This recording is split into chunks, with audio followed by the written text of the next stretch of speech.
Abeddwaliro ekkulu Embalala batongozza ekifo abalwadde naddala abalina ebirwadde ebikambwe bwe balina okutuukira. Dr. Deus Twesije akola ng'omukulu w'eddwaliro lino agambye omuwendo gw'abalwadde b'akawaali w'enkima oba mpox bwe gweyongera mu kitundu kino. We have the confirmed cases side and the suspect side.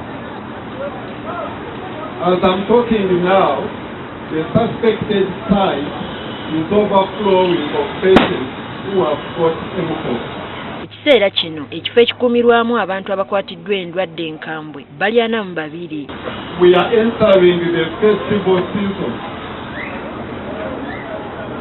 As clinicians, we are a bit scared that this number will sort of shoot very fast in a short time.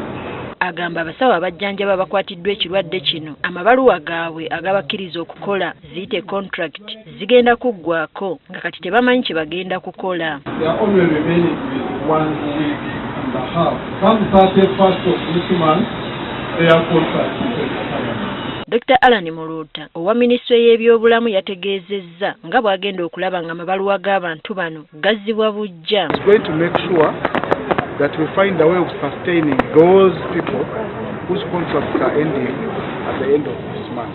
Ekitundu kya Nkole kye kimu ku bitundu ebisingamu ebisolo ebisinga okusaasaanya obulwadde bwa kalusu oba anthrax ng'agamba ekifo kino kye bagguddewo kyakuyambako mu mbeera eno. Now we are very confident that we've got all the gadgets, we have got all it takes to make early detection, early evacuation, early isolation, and eventually definitive treatment.